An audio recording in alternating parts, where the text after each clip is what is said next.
She enjoyed doing things that were risky. She was a thrill seeker, and I think that she really enjoyed what she was doing. She had no empathy for others. She enjoyed what she did. She's often said in her incarceration, I think back, I wonder why I did this. In a world where doctors and nurses are our health guardians, the idea of one turning into a harbinger of darkness seems almost impossible. Imagine a nurse, someone we trust to care for us, but this particular nurse was different. She was a sinister force. This is the story of a nurse from hell named Jane Toppan. Her duty was to save lives, yet she willingly took them away, even those of her own family. It's believed she ended the lives of more than 31 people, not for money or any gain, but for her own twisted pleasure. Brace yourself to learn about her astonishing and dreadful tale. Jane, born Honora Kelly in 1857 in Boston, was the youngest of 4 sisters in a struggling Irish immigrant family.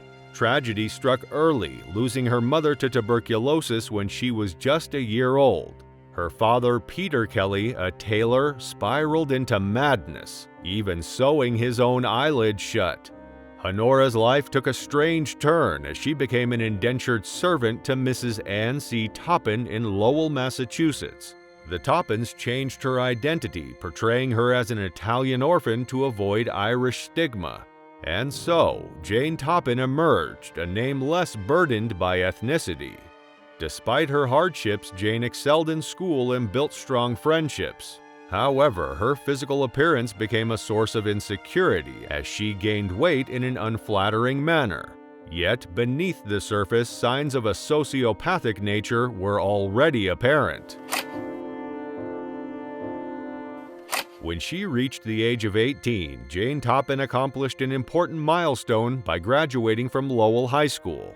The Toppans, who had once held her as an indentured servant, released her from her obligations and provided her with $50. At the age of 33, Jane Toppan started her training as a nurse at Cambridge Hospital in 1877. There, she earned a nickname, Jolly Jane, for her friendly, outgoing personality. She liked to gossip, though, and celebrated the dismissal of students she didn't like. Interestingly, the hospital's administration grew concerned over Jane's fixation with autopsies. However, they were unaware that she was experimenting with drugs like morphine and atropine on her elderly patients. One specific patient, Amelia Finney, underwent an operation in 1877. After the procedure, Jane administered a dose of bitter medicine to her, causing Amelia to lose consciousness. Jane climbed into her bed and kissed her all over her face, but something startled her and she stopped. The morning after, Amelia believed it had all been a dream. 14 years later, Jane Toppan was arrested and Finney realized she had no dream. Jane killed at least 12 people when she was still learning to be a nurse, but many think the actual number might be much higher. After landing a position at Massachusetts General Hospital, Jane Toppan's career hit a rough patch when she carelessly dispensed opiates, leading to her dismissal. However, this setback didn't deter doctors from recommending her as a private nurse to their wealthy clients.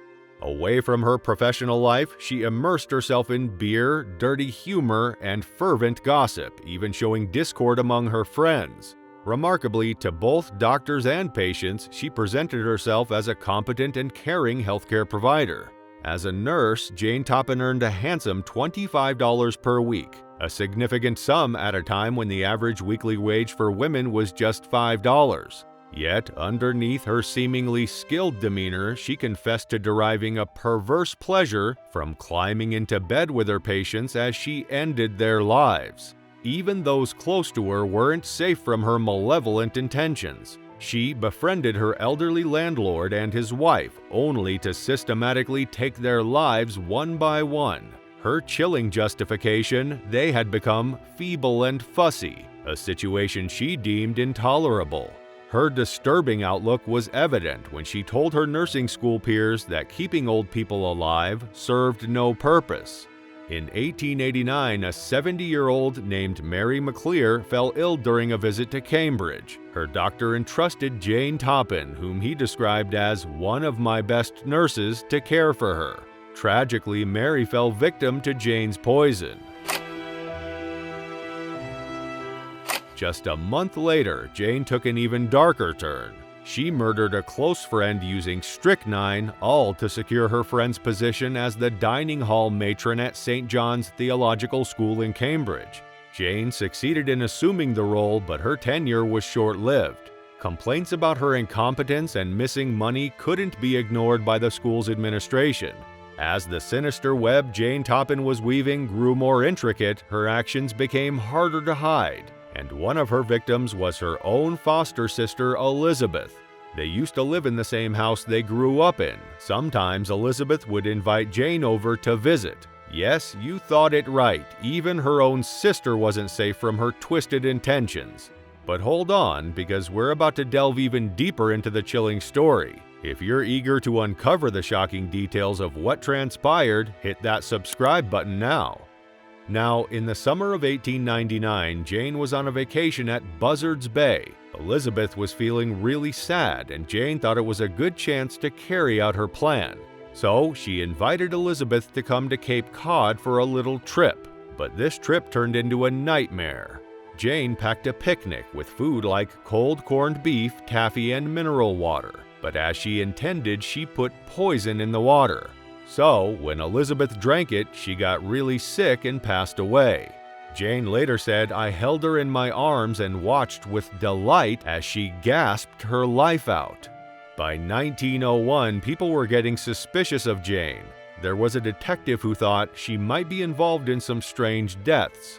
This all had to do with a family named the Davises. Jane had rented a house from them but hadn't paid rent.